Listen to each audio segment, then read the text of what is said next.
Toronto wanted a global icon. Instead, we got a warning sign. The One, our first true super tall tower, was supposed to redefine the city. And now, it became one of the biggest cautionary tales in Canadian real estate.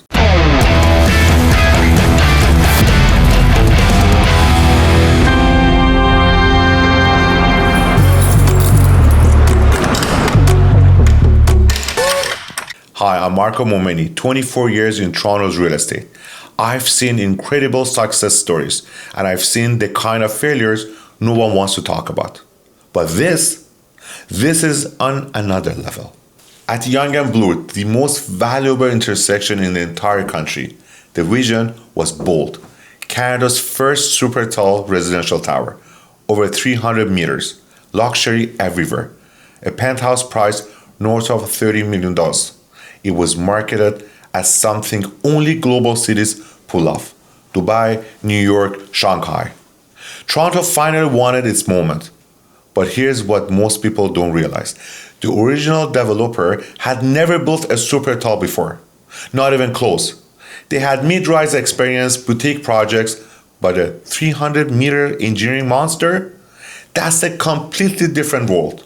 And that decision right from day one shaped everything that came next. This building launched during one of the wildest times in Toronto's pre-construction history. When people weren't buying homes, they were buying lottery tickets. You had launched events that looked like stock market IPOs. People camped outside, agents handing out coffees at 4 a.m.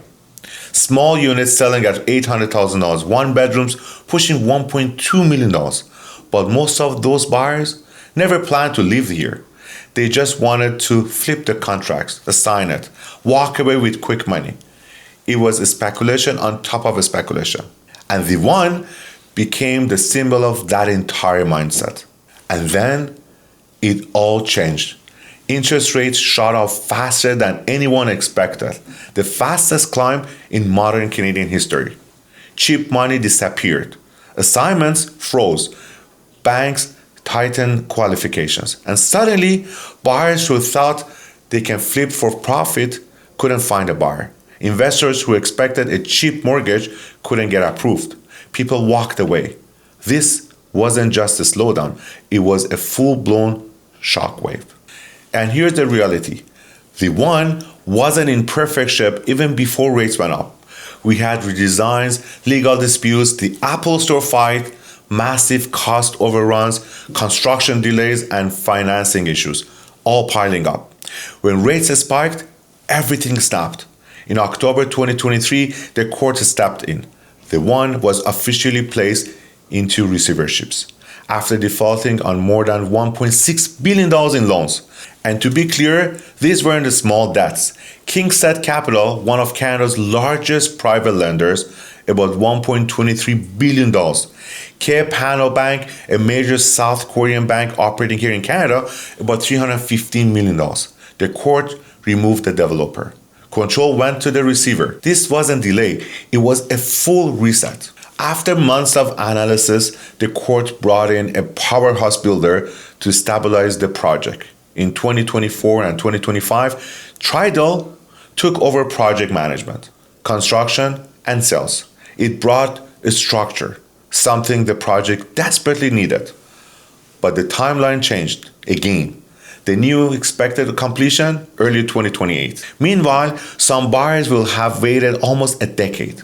Then came another surprise. Letters to buyers offering the option to get their deposit back. Why? Because major design changes are coming. We're talking about the potential hotel components and several floors being redesigned into larger, more expensive units. And legally, when a design changes this much, buyers must be offered an exit. For some people, this was the first real moment of clarity in years. But the biggest surprise came next. The court approved the cancellation of 314 units out of 329 pre-construction purchase agreements. Yes, completely canceled. How does that even happen? Because most of these units were sold in 2017, the prices that are below today's market. The court-appointed monitor, along with Tridel's analysis, argued the project needed a financial reset. And by canceling the old contracts and reselling at the new prices, lenders are expected to recover about $200 million more. From their perspective, it makes financial sense. For buyers, it's devastating. But let's be honest, the canceled buyers were given a first right to rebuy, meaning they get 45 days to purchase before the public launch. But these are not going to be the same prices. The new pricing is going to be much higher. After 6 years of delays, after market shifts, after canceled agreements, let's be honest, I doubt many buyers are coming back. And truly, who can blame them? We talk about lenders, developers, courts, but the real story is the people. Across the GTA, thousands of pre-construction buyers from 2017 to 2021 are dealing with the same nightmare. Deposits tied up, rates doubled, appraisals are coming much lower than the purchase price, banks declining mortgages, and the dream of homeownership getting further away. The One is the biggest example, but it's not the only one.